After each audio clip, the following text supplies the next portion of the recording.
Assalamualaikum warahmatullahi wabarakatuh. Bismillahirrahmanirrahim. Alhamdulillahirabbil alamin. Wassalatu wassalamu ala asyrafil anbiya wal mursalin sayyidina maulana Muhammad wa ala alihi wa sahbihi ajmain. Amma ba'du. Selamat bertemu kembali dengan saya Muhammad Asib di channel Kampung Ilmu Al-Falah. Channelnya orang-orang yang tetap istiqomah mencari ilmu. Sahabat Kampung Ilmu yang berbahagia, pada kesempatan ini saya akan meneruskan pelajaran ilmu balaghah yang ke-8 yang akan membahas al-ghayatu minal balaghah wa anasiruha, tujuan dan unsur-unsur balaghah. Al-ghayatu minal balaghah ta'diyatul ma'nal jamil wadihan bi ibaratin sahihatin fasihatin laha bin nafsi atharun sakhirun ma'amula amati kulli kalamin lil mautini alladhi yuqalu fihi wal ashkhasil ladina yukhatabuna. Tujuan balaghah adalah menyampaikan makna yang indah secara jelas dengan menggunakan ungkapan yang benar dan fasih, sehingga memberikan pengaruh yang mendalam pada jiwa pendengar atau pembaca. Laha bin nafsi atharun sahirun.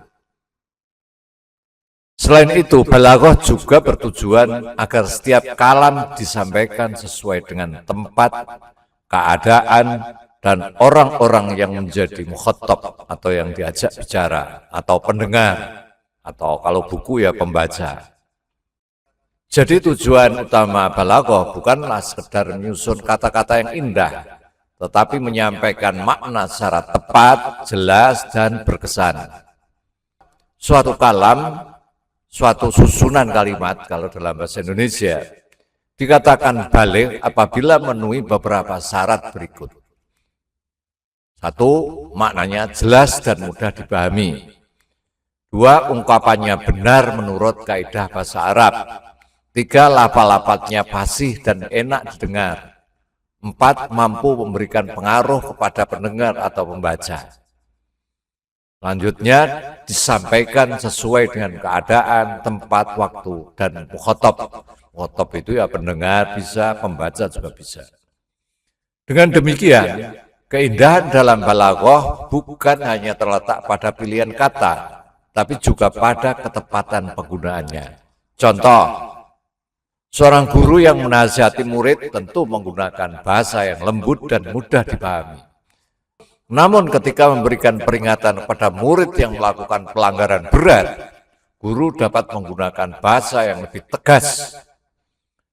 Kedua cara tersebut sama-sama benar karena disesuaikan dengan keadaan dan tujuan pembicaraan.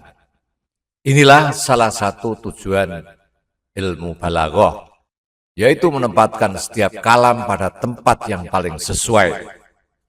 Anasirul balaghah, unsur-unsur balaghah, ia lafdzun wa ma'nan, wa ta'lifun lil alfadhi yamnahuha quwwatan wa ta'siran wa husnan, thumma diqqatun fi ikhtiyaril kalimat wal asalib ala hasabi mawatinil kalam wa mawaqihi wa mawdu'atihi wa halis sami'in wa naz'iyah an-nafsiyati allati tatamallukuhum wa tusaitiru ala anfusihim.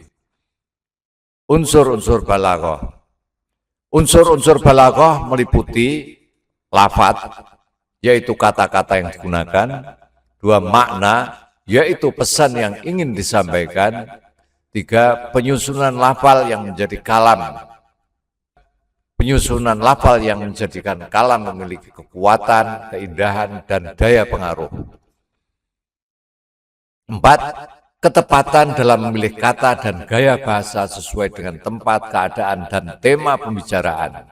Lima, memperhatikan keadaan para pendengar serta kondisi psikologis yang sedang mempengaruhi jiwa mereka. Penjelasannya, dari uraian di atas dapat dipahami bahwa balaghah tidak hanya memperhatikan apa yang disampaikan, tapi juga bagaimana cara menyampaikannya. Ada beberapa unsur penting yang harus diperhatikan di sini. Satu, lafal. Lafal yang digunakan harus jelas, mudah dipahami, dan fasih. Dua, al-makna. Makna yang disampaikan harus benar, jelas, dan sesuai dengan tujuan pembicaraan. Tiga, susunan kalimat. Lafal-lafal yang baik harus disusun dengan urutan yang tepat, sehingga menghasilkan kalam yang kuat, indah, dan mudah dipahami. Empat, ketepatan memilih kata dan gaya bahasa. Setiap keadaan memerlukan pilihan kata yang berbeda. Oleh karena itu, seorang mutakalim harus mampu memilih lafaz dan gaya bahasa yang paling sesuai. Lima, memperhatikan keadaan pendengar atau pembaca. Balaghah juga mengajarkan agar seorang mutakalim memperhatikan siapa mukhatabnya, siapa pendengarnya, siapa pembacanya.